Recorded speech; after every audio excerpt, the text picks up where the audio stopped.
Man, I've been missing the NFL a lot as of lately, and I think the biggest reason that is because of the basketball that we've been watching. I mean, just loads of great games, loads of great teams, and it's making me want, dude. I just want to have a Monday night game of Rams versus Seahawks or Ravens versus Bills, and I want to feel that thrill that NBA fans are feeling right now. And obviously, I'm a big NBA fan myself, so trust me, I'm enjoying this.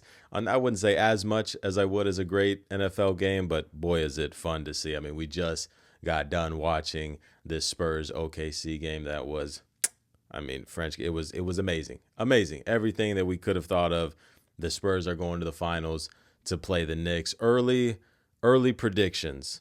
Who do we got, and in how many games? Because I said something before when I was talking to my dad, who I was watching this with today. I gave a prediction before this game was even over, but I want to hear, who do you got, and in how many games? I got the Knicks in 4. No, I'm joking. I don't think this is going to be a sweep. I really think, I don't even think it's going to be a gentleman's sweep. I got the Spurs in 6, if I'm going to be honest. Okay. You want to hear something funny? I think I'm the complete opposite. I think I would lean Knicks in either 6 or 7. And the reason I say that, I thought if the Thunder were to have won this game, which I guess it could have went differently because of how many injuries the Thunder have dealt with. I thought if the Thunder won this game, I thought that the Thunder matched up really well with the Knicks. And I think the Thunder could have handled business in potentially 6 games. But I think as we saw in the regular season, the Knicks match up really well with the Spurs. And I think the Knicks are just uber talented now. Obviously, the Mitchell Robinson injury is going to hurt a lot. I think that's something very underrated that I think Knicks fans are understanding of, but maybe the general audience of an NBA fan might not realize. But Mitchell Robinson injury would be huge, but I don't think it's going to be that crazy. I don't think it's going to keep him out of a ton when of I games first got or the even one game. notification, I thought that, but it's like, I mean, Mitchell Robinson is with a broken pinky, and they already Yeah. confirmed he's going to be playing game 1. And the type of player he is, obviously a broken pinky sucks, but the type of player he is, I mean, he's not shooting the ball. You don't want him at the free throw line. He's not on the perimeter at all. He's really just in the game to get rebounds and, be somewhat of a threat in the paint. So I think that broken pinky is probably, best case injury scenario, honestly, for his, play style at least, which they definitely will need him in this series, though, for sure, no doubt. Yeah. And I think what I was thinking about when ultimately the Spurs were looking like, okay, obviously we knew the Spurs were a great team and they were, the number 2 seed and looking like they were going to make the conference finals based on matchups. But it's very reminiscent of the Seahawks, but almost in a different way. More so of the fact that you just even though people could have confidence, obviously I had thought Wemby was a generational talent along with, I would say, 95% of other NBA fans. But I just didn't expect it to be this early. I did not expect the at the start of the season, if you would have told me the Spurs won a playoff series, I would have been surprised because I would have been assuming that this team probably would have been an 8th to 6th seed and they would have been playing a healthy Denver Nuggets or a Timberwolves or a Thunder team that was just better than them at the end of the day.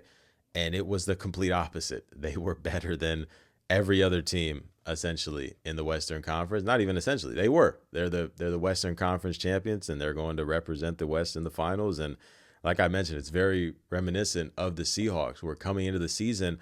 I don't like to talk about it, but on, I think, like our 3rd episode when we did winners and losers. Now, it was week 1, but I was overreacting and saying, like, I don't know how much I can trust this Seahawks team going forward in the season with Sam Darnold as their quarterback after that week 1 game against the Niners that looked really ugly. But I was selling stock, and I was not very confident in that Seahawks team to really make any noise. And they went out there and won the Super Bowl. I think they were 21st in Super Bowl odds to start the year, and they go out there and win it all. And I wonder if we looked back at what the Spurs were to start the year, I wonder if they would be similar, like 20th. Maybe I'm trying to think. They definitely would not be top 10. They might end up squeezing in between there somewhere from like, maybe 12 to 18 or something. But yeah, just an unreal season from the Spurs. Got to tip my hat to them. Tip my hat to Shea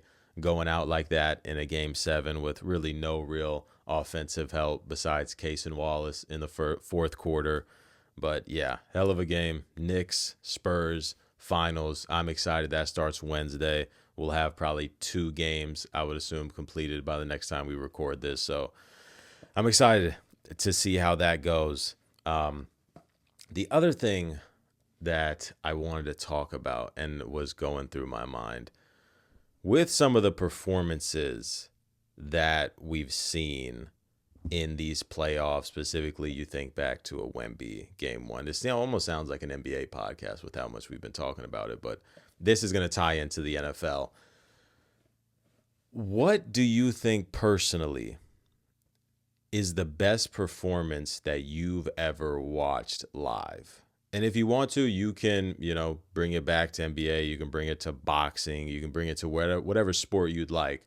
But personally, what do you believe is some of the best performances you've ever watched live? And if you don't have none off the top of your head, I could rattle off some that I had been thinking about. But do you think you have some? That's tough. Across all sports? Yeah. I mean, I'll go ahead and rip some off to give you some time to think. I think back to, what was it? What was the exact yardage? I wanted to nail it that Julio got in his game against the Panthers. Because I don't know if you watched that one live, but I can't. But I'm sure you know the yardage that he got. 2015. You talking about when he went for 300? Yeah, I thought it was 300, but I'm like, it was him for 300, and then, or was it? I think it was 301, right? Or it was like 300 300. It was low 300s. It wasn't like 310. Okay. It was like low. Maybe it was. It was like 12 catches. 12 catches for like 300 yards and like 1 touchdown, I think. Yeah, and another reason why I specifically remember how great of a performance that was. The corner. Now, I don't want to throw out the name that I'm thinking of for the Panthers that got cut. Do you know the name off the top of your head? I don't at all. But he was. I mean, truthfully, he wasn't even. I don't even think he was a starter. I think he had recently got moved up from the practice squad for that game. I believe that's the story about it. I wanted to say it was like somewhat. Okay, it's not a popular name. No. Yeah, no. Not a popular the name that I was thinking of, I don't even think ever played for the Falcons, or not for the Falcons, for the Panthers. And I don't even want to. Oh, no, he did. Okay, that's who I was thinking. I was thinking of Captain Munnerlin, but it was not him who got cut. It was it's complete random. Who had the main assignment of Julio that game. Yeah. A rough break for his career. But yeah, I think back to a Julio. I mean, I kind of want to go different sports, but I do want to focus it on the NFL. Yeah, I'm trying to think of NFL right now. I mean, that Jamar Chase game he had against the Ravens, 11 catches, or 264, and 3 touchdowns was pretty insane. Yeah. He set I believe he might have been second. There might have been someone way long ago in the 50s or 60s who had it, but I want to say he either broke it or was second for most yards versus single team in one season. This is recent, super recency bias, but 2024. So not last season, but the season before.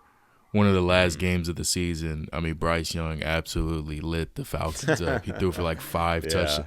It was that game where he had the touchdown and the no look, where he turned around and put his hands up. He had 5 touchdowns. I swear to God, he couldn't miss a pass that game. And he missed I think he threw 6 incompletions and 40 something on 40 attempts. It was pretty crazy. It is funny. Bryce Young seems to just always have the Falcons number, and it's obviously I'm a Bryce Young fan. But he certainly hasn't looked the greatest a lot of games in his career. But against the Falcons, he somehow turns it up. I guess it's that rivalry thing. For my team personally, I think back to Khalil Mack versus the Panthers. That game was unreal during his Defensive Player of the Year season.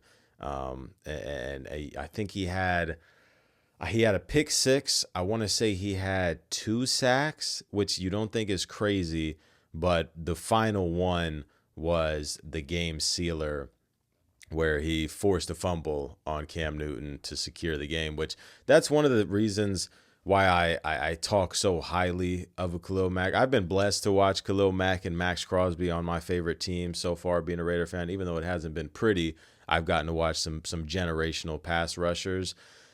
But Khalil Mack is maybe the best pass rusher that I've seen at taking the football away from quarterbacks, which for some reason it feels like it's a lost art with a lot of the top pass rushers. Like, it feel like you look at some of the top aspects of their game, and it's like the immediate ones that come to mind are not like, oh, his impact of taking the football away and forcing fumbles. And I feel like when players go for sacks, a lot of the times they don't look to rip that ball. They don't look to swipe at it. It's more like, let me secure my sack. But that was, I mean, the thing that Max specialized in. I think in his depoy season, I think he had like 5 or 6 forced fumbles, and that was the same way when he went to Chicago in that first year. I think he had like 5 or 6 forced fumbles. So he was never a guy that was going to get you 20 sacks, but he was going to get you 12 sacks and force a fumble on half of those. So I think back to a performance like that. I'm trying to because I had those two off the top of my head. But you were about to go. I was gonna switch it to a different sport. I was gonna go to basketball, and one I could obviously name off the grid, but like this is ones that we've seen. So one that I've seen that I remember vividly was 2023 Jimmy Butler, first round in the playoffs against the Bucks, when he put up 54 points or 56 points. I think it was 56. 56, and we had that comeback win, and he just went absolutely nuclear in the fourth quarter to, bring us to a 3-0, I think 3-0 series lead, or maybe 3-1 series lead, as the 8 seed against the 1 seed in the first round, which was just insane. I remember specifically that game too, because I was at work, and I was kind of just like watching it, or I had it on, my phone off to the side with my AirPods in, listening to it, and kind of watching when I can. But when that fourth quarter came, I took a bathroom break, and I was in the bathroom for like 15 minutes watching the rest of that. That was just insane. One of the best moments as a Heat fan watching. Yeah. Like that was absolutely insane. And I guess I'll also throw in a basketball one. I've been blessed to witness a lot of great games in basketball. I feel like I've watched almost more great games in basketball than football, considering there are more games. But the one that will always stick out for me, and I'll probably tell my kids and my grandkids about this game, the infamous, legendary Steph Curry game against the Thunder. I was luckily able to witness that live, and I remember him breaking, or I think he tied the 3-point record that game. And things about it, like I have specific memories. Like I remember watching that game, and the broadcast had like whenever he would shoot a 3, they would like outline the 3-point line like red, like meaning that he was shooting another 3. And I don't remember if it was like they started that when it looked like he was getting close to the record, or they just had that on the whole time. But I specifically remember that. And another like random memory I have from that game, there was something with either overtime or late in the fourth, and it had to deal with Andre Iguodala with a free throw. And I can't remember if it was like he needed 2 free throws to tie and he made them both, or maybe he made one and missed one and it would have won them the game. There was something with Andre Iguodala on the free throw line that I specifically remember. But yeah, I was there when he hit that shot, the double bang, the infamous 35-foot 40-footer from Steph. That was one of the best single game performances, and iconic single game performances that I've probably ever watched. I think I'm gonna try to give one more football one, and then we'll keep it rolling to something else. Let me think. Let me really sit here and try to give. I could give one more good one, but for a different sport. I was gonna go to boxing because you mentioned that, and I haven't been watching boxing as long as I've been watching like basketball and football, but I think of the performances, I started watching like about maybe like 6 years ago. And of the performances I've seen, there's been, so many great fights over the years. I think the one like best performance I probably watched live at the highest level at least was that Terrence Crawford fight against Errol Spence in 2023. He stopped Spence in the 9th round. And I just remember thinking like going into that fight, like a lot of people were picking Spence to win that fight. Crawford moving up in weight and stuff. Going against the undefeated unified champion. There was a stuff with Spence where he was coming off the car accident and whatnot, and is he going to be the same long layoff? But I still remember a lot of people, specifically my other cousin. He was really going for Spence in that fight. He thought Spence was going to beat Bud, and I told him, I was like, Bud's a dangerous man. Like I wouldn't be picking against him, and he just came out and showed it. I think he lost the first round, which, first round in boxing is kind of a feel-out round. Not a whole lot of action happens. But literally from then on, he just picked Spence apart. I think in the second round, knocked Spence down for the first time in Spence's career. And then after that was just literally a slaughter, like a slaughter fest. Like it was shocking because Spence at the time was like a top 10 pound-for-pound boxer, and so was Crawford. And you just don't really see that happen. Usually when these top pound-for-pound fighters fight, it's a good fight. It's a close fight. Like, especially, like, a stoppage happening can, sometimes happen. But, like, that it's still competitive at some point, even when the stoppages happen. This fight, literally from the second round on until the 9th, I mean, it was literally like a complete ass whooping. It really opened my eye to how good Terrence Crawford really is. It was such an insane fight to watch live, like. Man, and I go back and watch the highlights on that every now and then. I'm just so astonished at his performance. Easily probably the best performance I've ever seen, boxing live at least. Yeah. I'm obviously not into boxing as much as Jaden is, but I remember when that fight went down and just it was a big so fight because that fight was talked about happening for a long time, and it got it kept getting pushed back, and it got delayed because of the car accident and whatnot. Like, that was a fight that was hyped up for a long, long time. And Spence still hasn't came back since then. He's slated to make another fight later this year or in a couple months, I want to say. But, man, that fight really, really changed his career. Mm-hmm. It was crazy.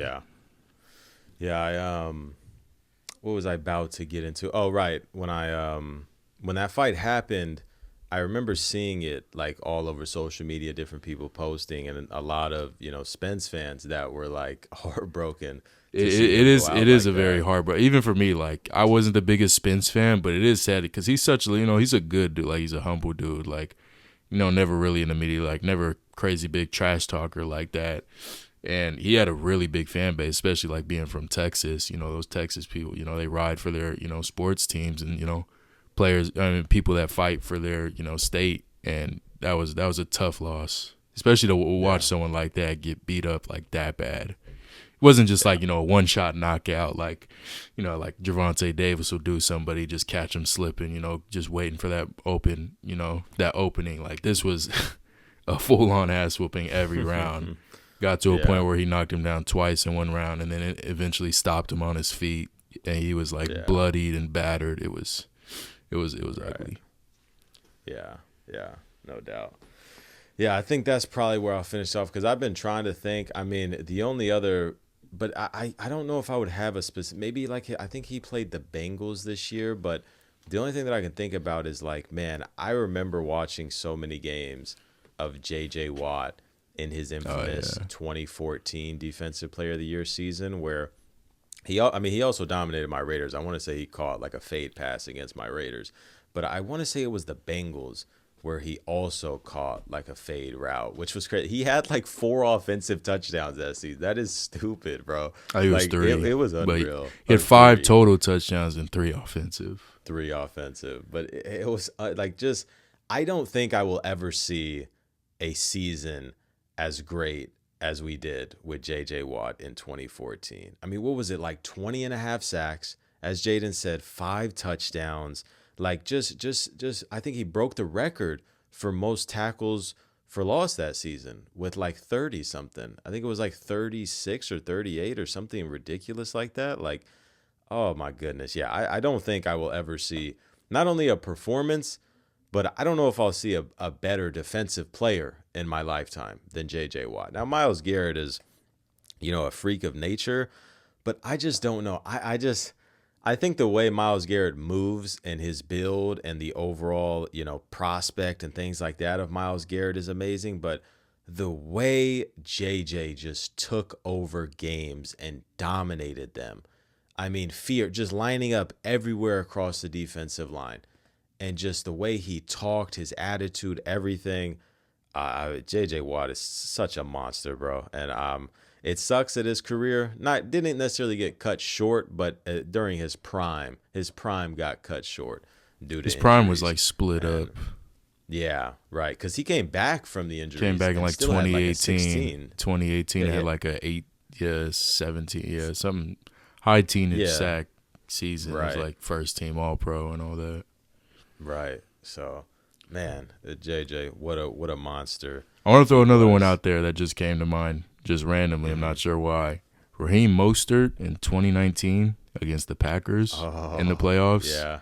He had like 200-something yards and 4 rushing touchdowns. Yeah. I think he tied like the record for most rushing touchdowns in like a championship game. Or maybe it was yards. Probably yards, honestly. He had like high 200 yards. Or no, he might have had like 220. Let me look it up. Yeah. He definitely broke or either tied a record. It was either he broke the record for rushing yards or he tied the record for rushing touchdowns. 220. 220 yards and 4 touchdowns. Yeah. I don't know if that's a record or not, but yeah. And that was one of the years where, and I mean, we talked about this a little bit last episode with Rodgers, but that was one of the years where that Packers team was damn good, and they got embarrassed by the Niners that year. What was that? That was 2019, right? Yeah. That 2019 back-to-back to 2020 Packers teams, you thought that they were going to make it at least one of those years. Unfortunately not. The big bulk of this episode, the title, thumbnail, everything, is going to be, we are going to be redrafting the past 5 years of NFL drafts. So I am going to take 3 of those drafts, which is, we're not redrafting this past year's draft because obviously nothing has happened, but we're going to be redrafting 2025 through 2021. So I'm going to take 2025, 2023, and 2021, and Jaden will be taking 2024 and 2022. And how we're basically looking at this, Jaden convinced me to go this way because for a second there, I was considering almost looking at this as like a BPA type of thing, like disregard team, disregard position, just redrafting the best players. But then that's more of just ranking. That's not necessarily redrafting. So I did provide a positional value and also teams that we're picking, right? So if if the Chiefs were picking at number 1 in, let's say, I mean, Jaden has 2024, but if the Chiefs were picking at number 1 in 2024, they're obviously not going to take one of those quarterbacks that were selected in that draft, Caleb, Daniels, May, something like that. So I took into account the teams, the positional value, everything like that. It's basically like if I was a GM for these teams, I know what their career has panned out to, but I'm obviously taking into account quarterbacks, very valuable, edge rushers, very valuable, tackles, the drills. So I think we could just hop right into it. I'm going to start out with 2025, and then we'll cycle back and forth. I'll rip through my top 10 and kind of give you a little bit of reasoning behind each pick. Starting out at number 10, I have Ashton Jeanty going to the Chicago Bears, a player that was linked to them a lot through this draft cycle, but ended up going a lot higher to my Las Vegas Raiders, which I wish we could have got him again in this draft. But I do think Ashton Jeanty is a lot more talented than some of the players that I will have selected above him. But I think looking at positional value and just some of the other talent that we have in this draft, ultimately, I'm going to go Jeanty to the Bears, which would be an amazing fit with how they're looking over there. At number 9, to the New Orleans Saints, I have Colston Loveland. So back-to-back times I'm talking about the Bears here. It was kind of close. I guess I'll spoil it. I don't have Tyler Warren in my top 10. Right here at number 9, I was going back and forth between Warren and Loveland. But I think the end season, surgence from Loveland kind of just put him over the edge for me. And ultimately, I have him going to the Saints. At number 8, I have the Panthers taking a receiver here, but not the original one that they took. I have them taking Emeka Egbuka here at number 8, a much needed position for the Panthers, and they end up with a damn good one.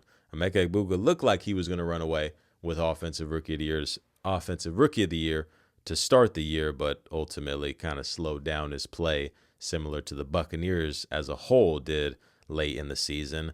But the Panthers still get a number 1 guy out there for them. At number 7, the New York Jets, I have them taking Tyler Shuck, a guy that showed a lot of high flashes towards the end of the year last year, ultimately finds his way in the top 10 and hopefully could be the Jets' savior. At number 6, my Las Vegas Raiders take the Offensive Rookie of the Year, Teteroa McMillan. A lot of people at the time of this draft thought that the Raiders should have took a receiver over a Genti, or should have even took one of the tackles. So that's what they do here, and they get their number 1 guy because, boy, is that receiver position looking rough for the Raiders currently. But they bring in their number 1 ex-receiver, Teteroa McMillan.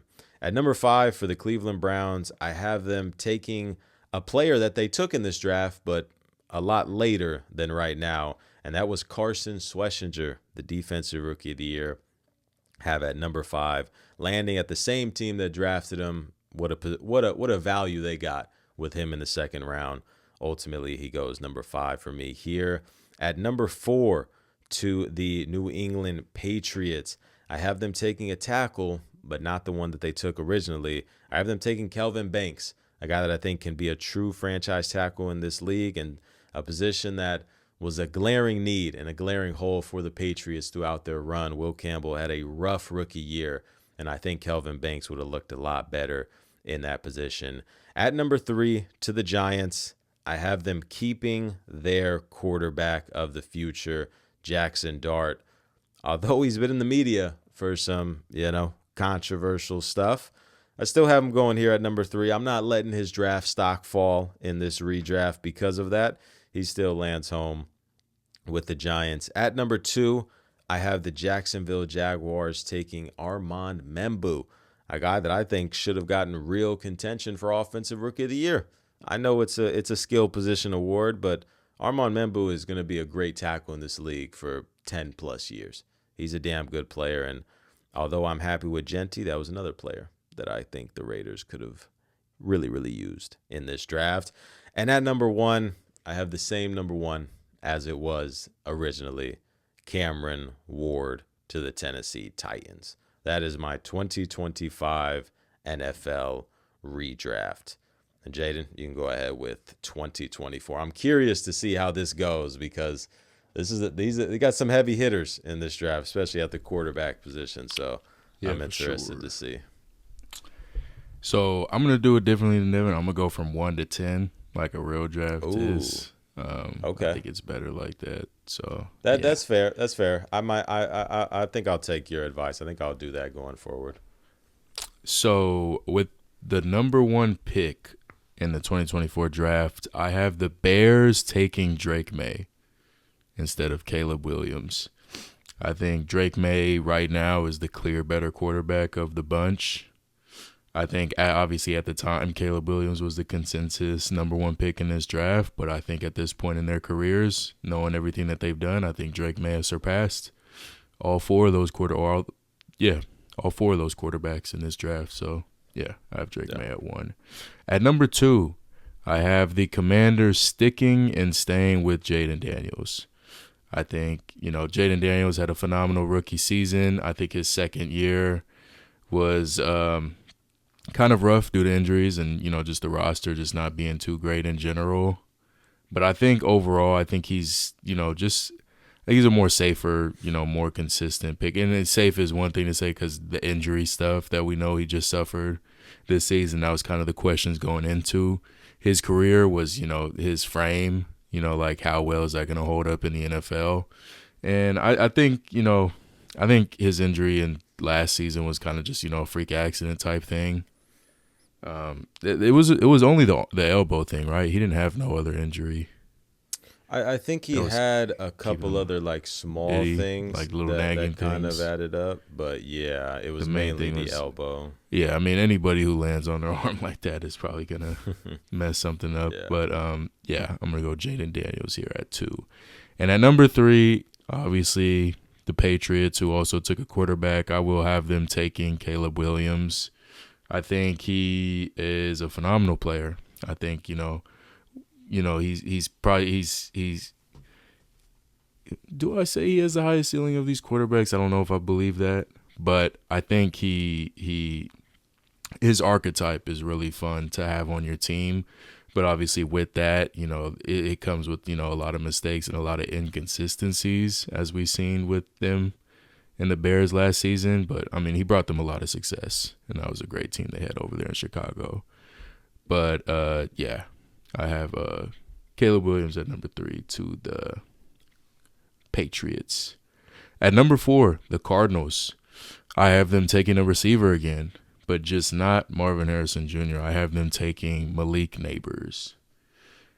And this is a rough one because, all throughout all this stuff that we do in the offseason with like ranking players and projecting and all this, I've been kind of like safe with Neighbors and not really ranking him too high on our rankings because of that injury he suffered last season, which is, I mean, I've been saying like I think it's really nasty, and like there's been some reports that have been coming out recently that it is a pretty ugly injury. I mean, yeah. I don't want to speak too negatively on it, but it's a pretty ugly injury. It's not just a regular ACL tear. But with that being said, I think he is at this point far superior than Marvin Harrison Jr. When they were last playing. I think going into this, I was telling Devin I like Malik Neighbors more, which was crazy because like Marvin Harrison was looked at as like a generational type receiver prospect, but I don't know. I always just liked Malik. I always liked that type of archetype coming out of college. I liked his style, his archetype, and I have him going at 4 to the Cardinals. At number 5, I have the Chargers staying with their pick and going Joe Alt still. One of the best young tackles in this league. I think they made the right pick in 2024, and I have them making the right pick again in my redraft. At number 6, the Giants, I have them taking Jared Verse. One of the best young edges in this league. Had somewhat of a down season last season compared to his rookie season, but I think he's still a phenomenal player. Got one of the best bull rushes in the league. I think he'd be nice on that Giants defensive line with Dexter Lawrence and whatnot. And then at number 7, I have sorry, my freaking FaceTime thing keeps popping up on my laptop. I have the Titans taking Bo Nix. I think the Titans were rolling out this season with Will Levis, if I'm correct, right? Yeah, still 2024. Yeah, that sounds correct. Yeah, I just think Bo Nix is, better player than Will Levis, better prospect. I've not really, historically been spoke positively on Bo Nix on this podcast, but I think there is value to what he brings to the team as a quarterback. Obviously, I don't think he's anywhere near the level of the other guys in this class. He's got, pretty inconsistent deep ball, but I think on the ground, outside of Jaden Daniels, I think he is argument for being a that's a lie because Caleb Williams really showed this year that he's a good runner. I mean, all these quarterbacks in this class are good runners, honestly. I don't think it's crazy to say that Bo is a better. I think Caleb evades pressure. Is fast though. When he runs. I never realized. I mean, he's a fast quarterback. Trust me. It's no knock on Caleb, but I think as a runner, like when he gets downhill, Bo Nix might be a better just runner. Yeah, I don't think it's crazy to say that. But as far as evading pressure and avoiding sacks, Caleb is near the top of the league. Yeah, probably as a designated runner, Bo Nix would probably be better. Just more physical and whatnot. But yeah, Bo Nix, I think he brings value to a team in that aspect. Like I said, I don't think he's, the thrower of the best thrower of the football, in comparison to these other guys in this class. But I think he'd be a solid pick right here at number 7 for the Titans. At number 8, the Atlanta Falcons, I have them taking I'm sorry, this shit keeps popping up. I have them taking Marvin Harrison Jr. Marvin Harrison Jr., we know him. Not quite living up to the prospect he's been built out to be, but I think he still has a lot of potential to be great in the league. I think last season was, promising. You see flashes. I think he can, work on his hands a bit more and whatnot, and just, playing through contact a little bit better. But yeah, I think the Falcons, in this offseason after signing Kirk Cousins, I think they would be able to really use a weapon like Marvin Harrison on that team. Marvin Harrison and Drake London, all those weapons, Bijan, Kyle Pitts and whatnot.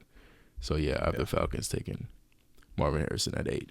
At number 9, I have the Bears going tackle again.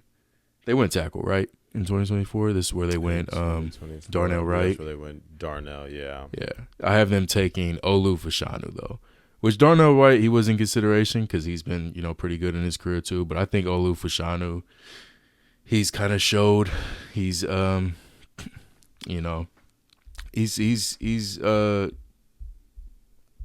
been more consistent. I guess a little bit more consistent than Darnell Wright, yeah.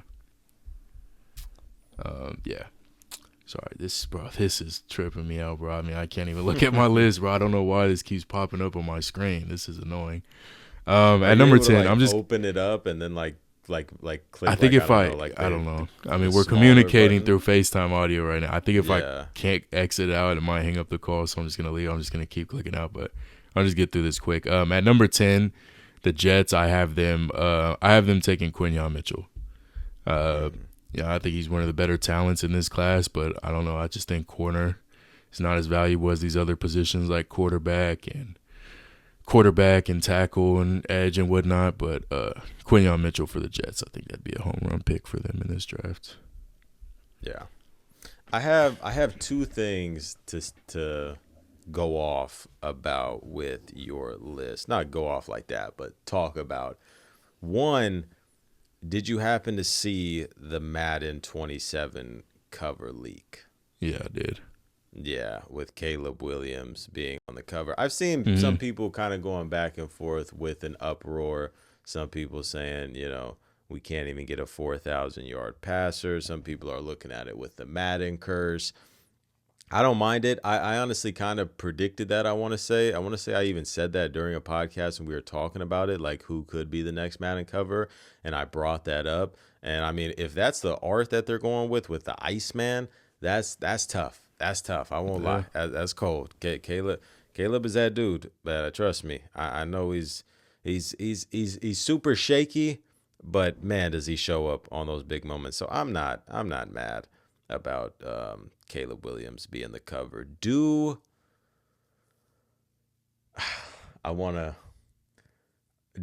start. It's a 2-parter. Do we end up buying Madden? Do you think we end up buying Madden this year? I think that's a rabbit hole I'm afraid to go down again. We went down because we haven't played a Madden consistently since like Madden 22. It's like all the other Maddens. We play it heavy in the beginning and then just fall off later on. It's just I don't know that game. I mean, for what we do with it, we play Ultimate Team. Obviously, there's other things you could do with Madden, but what we like to do is Ultimate Team, and like that game is just too pay to win now, dude. Like you can't get by without spending a bunch of money on that game at this point. You used to be able to.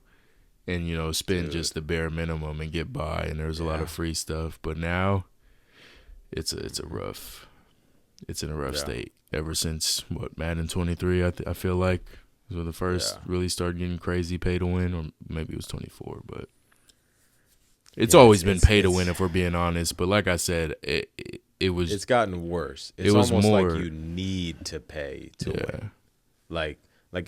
We used to get by with essentially no money spent when we were younger, and we were having to ask our parents for packs and whatnot. And now it's like, bro, you need to be spending money every single week on that game to stay competitive. It's sad. It's sad where it went. But the other part that I wanted to talk about, you mentioned with those top three quarterbacks, you said you believed Drake May, if I'm not mistaken, or maybe you said K. I can't remember who you said you thought had the highest potential I said that. or I highest started to say peak. that, but I Hmm. kind of took it back. I don't Yeah, know. I think That's it's rough to say I because think I mean Drake yet may it's just almost won MVP. He had a phenomenal right. regular season. And Yeah. Jaden Daniels, I think his rookie season is probably better than Caleb's last season, or if Oh not yeah. on the same tier. I would say So Daniels is yeah, better. it's hard to say. I mean, but I mean, theoretically, with that play style, I mean, you look at it like he's like a Mahomes. He's like a mini Mahomes, but honestly, even better on the feet. You know, a Hmm. better runner. So how could you not say that's not he doesn't have the highest potential with that if he doesn't Yeah. get more consistent and accurate and whatnot, with better decision Yeah. making. So Right. yeah, but it's always kind of been like that. Even as a prospect, that's why he went one because he the traits he has kind Right. of says that he's got the highest potential in this draft class. I just think the Yeah. first two are just safer and they're just as good right now. Yeah. I think Better. if I had to, out of Drake May, Jaden Daniels, Caleb Williams, if I had to say who I believe has the highest potential, I don't think it would necessarily be super unpopular, but I would go Jaden Daniels, and I know people are riding the Caleb Williams high with how he performs late game, and obviously Drake May nearly won MVP in his second year, but Jaden Daniels battled with injury in his second year, and that rookie year from Daniels, I personally, and I know the stats are not eye popping. You can look at other rookie quarterbacks who maybe had more yards or more touchdowns, but I had never seen a rookie quarterback play with that much poise, that much Yeah. calmness in the pocket, that much ability to handle being under pressure. I mean, he won two playoff games as a rookie against two teams that were, theoretically better than them. Against the Yeah. Lions, who had a first round bye. That's otherworldly. That's I otherworldly. I remember the really, Falcons played them that season too, and it's just yeah, like there was like a mystique to him, like just going into a game like he was just walking teams down, like you said, just yeah, poised, like a veteran yeah, as a rookie. Like yeah, it was different. It was yeah. it was it was special what he was doing his I, rookie season. I'm really excited for Daniels to get back on the field. Even though I don't love what the Commanders have done to surround him on offense, I'm excited. He didn't have a whole lot on his rookie year, and he still went out there and balled out. So I'm excited for hopefully Daniels to get back on the field and have a great junior year in the NFL. But I will go ahead and continue on with my redrafting the 2023 NFL draft. And this draft had some heaters. I knew that this draft was really good, but I mean, listen to some of these names: Will Anderson, Devin Witherspoon, Bijan Robinson, Devon Achane, Jameer Gibbs, Puka Nakua, Jackson Smith and Jigba, Christian Gonzalez, Jalen Carter, Brian Branch, CJ Stroud, Bryce Young, and Jack Campbell. That is unreal. That is unreal that a draft can be that stacked. So let's just jump into it. At number one, I have the Panthers sticking at quarterback, but I have them taking CJ Stroud. People are not probably going to like that. Panthers fans specifically are not going to like that because you have a lot of people that heavily back Bryce Young. And trust me, I am a Bryce Young fan. I like Bryce Young. But ultimately, I look at these two quarterbacks, and both of them have really only had one strong year in the NFL. And CJ Stroud's one strong year was a lot better than Bryce Young's one strong year. So ultimately, CJ Stroud is going to go number one for me. And at number two, or number one to the Panthers, and at number two to the Texans, they also stick at quarterback and they just flip flop. Bryce Young goes number two to the Texans. And at number three, no question about it, the Texans stick with their same pick and take Will Anderson one of the best defensive players in the league and arguably could get up there to be the best defensive player in the league at some point when Myles Garrett ultimately retires. At number 4 to the Colts, I have them going Christian Gonzalez. A top, you could argue 2, lowest would be 3 in my opinion. I don't think he can get no lower than 3. Christian Gonzalez, have him going number 4 to the Indianapolis Colts, a true lockdown corner. And you saw that in the biggest game of his life in the Super Bowl, going out there and maybe playing the best game he's ever played. At number 5, I have the Seahawks sticking with a pick that they made a little bit later in this draft, but he's moved up all the way to number 5, Jackson Smith and Jigba. Arguably the best receiver in the NFL. Definitely was the best. Well, I can't say definitely. Puka was that guy last year, but a lot of people would, crown as the best wide receiver last year. But as far as overall rankings, you can put him wherever you'd like. But in this draft, he does go wide receiver 1.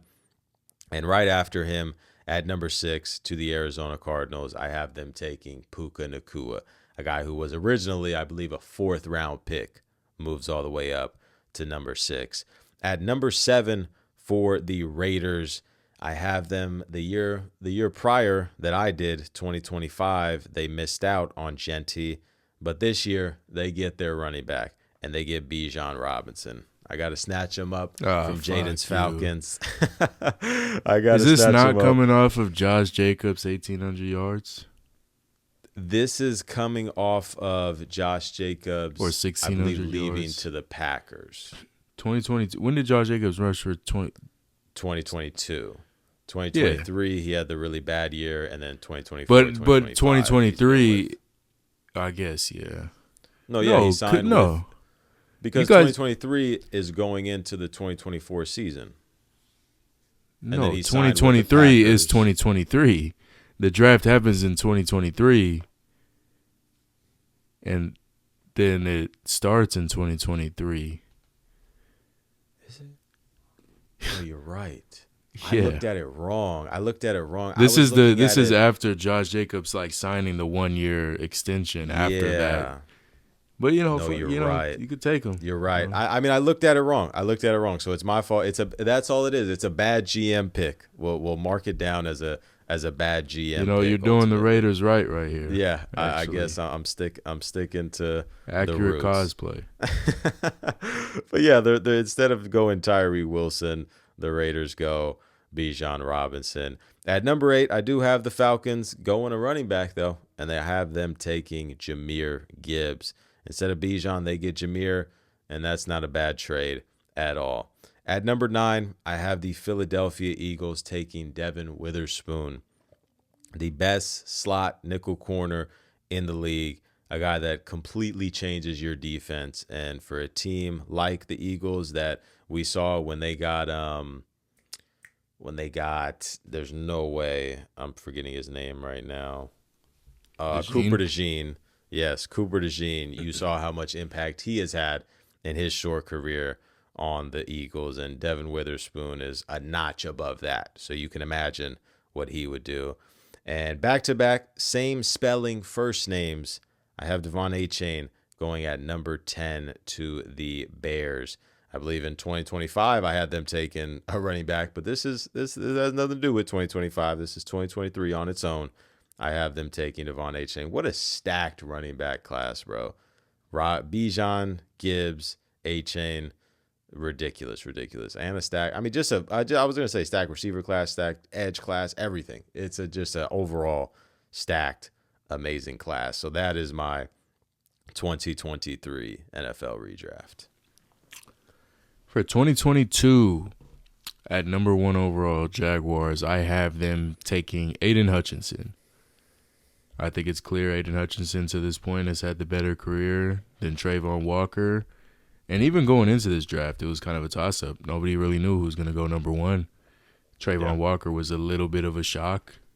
I think people thought Aiden Hutchinson could go 1. And in my redraft, he does go 1. So, yeah. At number 2, this one was kind of tough because with the Lions, I wanted this kind of goes in, to drafting realistic and like positional value and whatnot, and it kind of throws it out the window. So, yeah, at number 2, I'm gonna go Kyle Hamilton, probably the highest drafted safety ever, I'd assume. Yeah. No, I believe Eric Berry was like tied, and it's like at 4. So yeah, that would break it. Number 2. Or where was Jamal Adams? Was Jamal Adams pretty high too? I think Adams was 5. Okay, if I'm not mistaken. Okay, but yeah, Kyle Hamilton. Like I said, I wanted to go Stingley here, but it's hard to justify the Lions going corner again after a couple years prior going Okuda and that not really working out, taking a corner that high. So, yeah, I think I went Kyle Hamilton here. Probably, one of the best players in this draft class. Probably the best player in this draft class. Yeah. And just a dynamic player. Just not an important or very, important position. But, player like that could make that position a bit more important. At number 3, the Texans. I have them going with the last player in this draft. Mr. Irrelevant. I have the Texans going Brock Purdy at number 3. Crazy to see it turn around like this, going from the last to almost the first player in this draft. Yeah. In a redraft. But yeah, I think this season they rolled out with Davis Mills. Pretty rough situation. This was the year before they took Stroud, so I think they'd be pretty happy to get Brock Purdy right here, knowing how he has progressed in his career. Yeah. At number 4, the Jets, I have them going Derek Stingley. Originally, they went Sauce Gardner, and in my redraft, I have them going Derek Stingley. I think Derek Stingley, at this point in time, is a better player. I think he is probably peaked higher in his career than Sauce Gardner, honestly. I think last season that he had showed he's, a better season than Sauce Gardner ever had. In terms of, all around, like as a corner, being a ball hawk as well. I know Sauce kind of isn't really that. He's more of a lockdown corner, doesn't get targeted a lot. But Derek Stingley can be that and also, be a ball hawk type of player. So I'm going to add a little bit more value to that. Yeah. And at number 5, the Giants. And if you remember, in this draft, Giants had picks 5 and 7. And they took a tackle-edge combo. And in my redraft, I have them taking a tackle-edge combo again. Just different players. At number 5, I have the Giants going Charles Cross. The best tackle in this class for sure. One of the better tackles in the league. After getting that extension from the Seahawks, that $100 million extension. Phenomenal player. One of the best pass blockers in the league. I think the Giants would be happy to take Charles Cross at 5. At number 6, I have the Panthers going Sauce Gardner. I think this would be a really cool pick for the Panthers. I believe in 2021, correct? This is when they took J.C. Horn. Yeah, 2021. So putting a cornerback duo of J.C. Horn and Sauce Gardner out there would be absolutely phenomenal. Would love to see that. Would easily probably be the best cornerback duo of all time. I remember looking this up. Like, I looked up best cornerback duos of all time, and, like, it's like there's not really, like, don't get me wrong, there's amazing cornerback duos, but, like, there's not really, like, a 1A cornerback duo ever. Like, try to think about it. The one that immediately came to mind was Aqib Talib, Chris Harris Jr. Chris Harris, that was yeah, that was on the list. I think that was, like, number 2 or 3. I think number 1 they had Ramsey and Boye.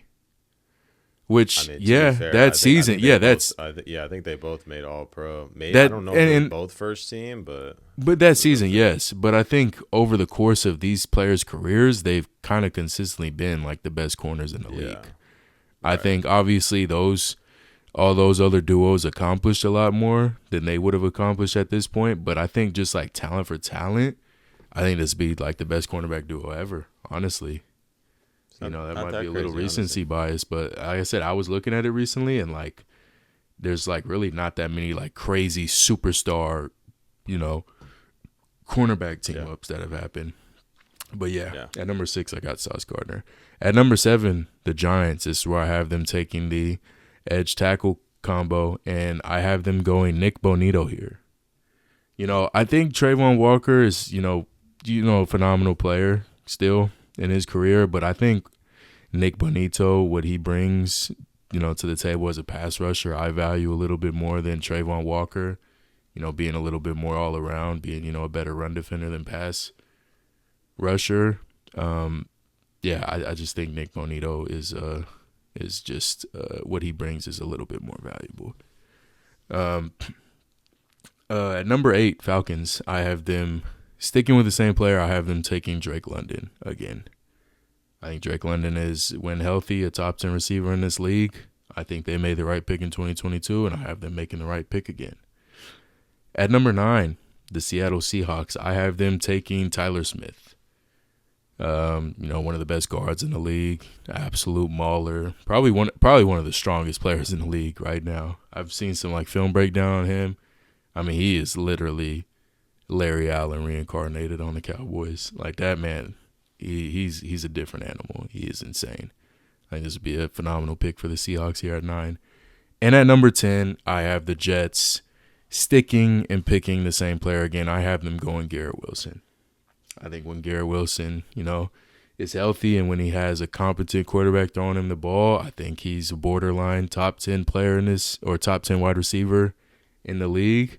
He just really hasn't had that consistency at quarterback in his career like these other guys in this class, such as, like a Drake London has had somewhat consistency. He really hasn't had it either, but like a George Pickens, we've seen what he got this season when he got, a top quarterback throwing him the ball. I think, like I said, I think Garrett Wilson and Drake London are just better talents than him. But, yeah, that's just my opinion. Yeah. It's a good redraft. And I'll finish it out with 2021. My 2021 NFL redraft, another loaded draft for me, and one that I'm excited to get into. At number 1 overall, I have the Jaguars sticking and picking with the same original pick, Trevor Lawrence. This was a loaded quarterback class going into it, but only one of them really panned out in the league, and that is Trevor Lawrence, who I have going back to the Jaguars. At number 2, I have the Jets taking Micah Parsons. When healthy, I think Micah is the second best edge in this league, and we saw that during the season, ultimately until he did injure himself and get, was it an ACL or Achilles? I think it was ACL. ACL. Yeah. So Micah Parsons, we know what type of player he is, and he goes number 2. Positional value, player value, everything. It fits number 2 to the Jets. At number 3, I have the Niners taking Penei Sewell. And at this time, this would form one of the best tackle duos we've ever seen in the league. Trent Williams and Penei Sewell on the same line. My goodness, would they walk to a Super Bowl, which I think, 2022, I believe, is the year where they went back to the Super Bowl. It was 2023. 2023? Maybe it was 3. I think that sounds correct. But regardless, Penei Sewell on that line with how the 49ers play football. They like to run the ball. They like to run these screens to these receivers. Goodness, Penei would eat in that Niners system.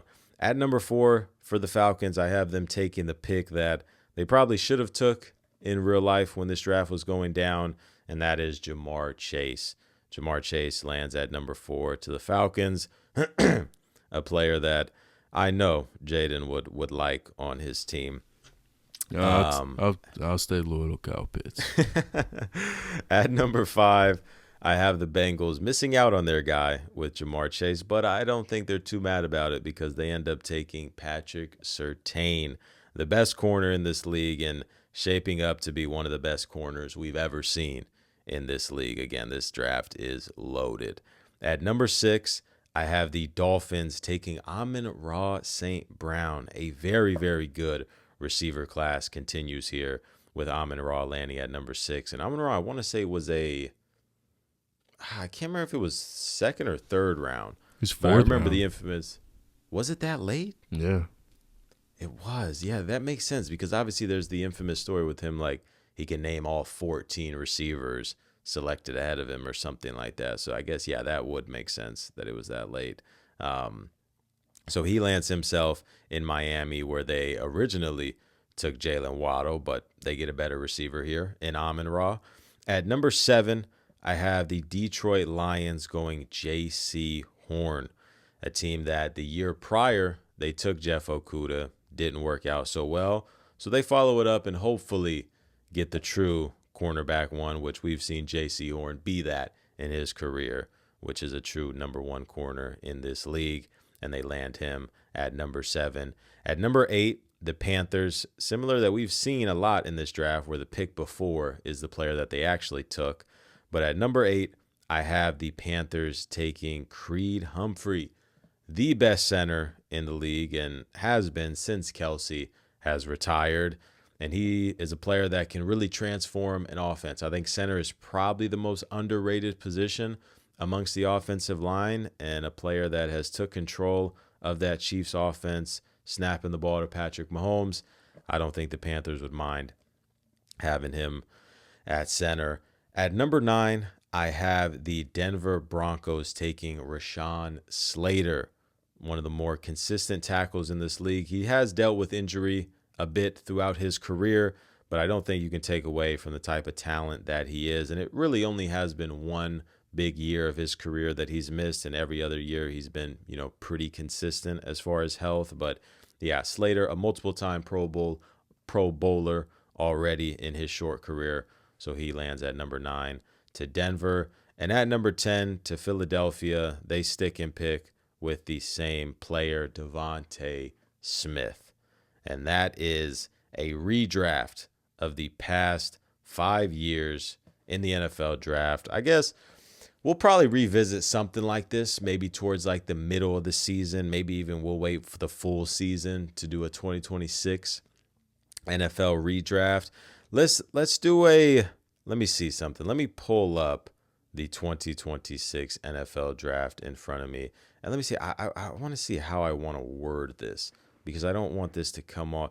If you had to predict of this top 10, let's say we did a redraft at the end of the year, who do you give me 2 players that you think potentially could fall out of this top 10, and give me 2 players that you think could jump into the top 10. Because I think number 1 obvious is like a Caleb Downs. I think we could easily in a year from now be like Caleb Downs number 5 to the Giants or something like that. I think that's a huge one that I look at. Outside of that, I mean, you have you have some players in the second round that I think could sneak their way up there, like a Zion Young, Emmanuel McNeil-Warren, players like that I look at. But who are some players you think could fall out and then potentially rise?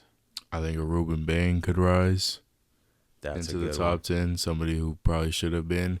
As much as I hate to see it on a rival team, and I just want to put out, a little side note, our friend Lenny on TikTok, he nothing. Anytime he gets a Ruben Bain edit on his For You page, he's sending it to me, and it's starting to piss me off.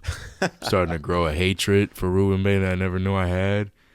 And keep in mind, this guy's like a pretty casual football watcher, and he knew nothing about Ruben Bain in the draft process and all this, or he might have known a little bit. But it's literally just because he's on the Bucs. He's sending it to me out of spite, and it's starting to build up a hatred for it. But yeah, I think Ruben Bain could easily get in the top 10. Somebody I could see fall out, maybe like a Carnell Tate. Somebody I'm not I was never really super high on. I think he's a good player, but I just don't think his numbers as being the wide receiver 1 out there are really gonna be super eye popping. I think he could probably go for 800 yards, 900 yards, maybe even 1,000. But even then, I think this is a good draft. I think that could probably get outshined by some other players. Yeah, that's fair. I think if I had to take my bet, I think I'd probably go David Bailey. I wasn't a huge fan of David Bailey coming into this draft, so I would probably say him to fall. As I mentioned, a Downs I think could rise up and take that spot.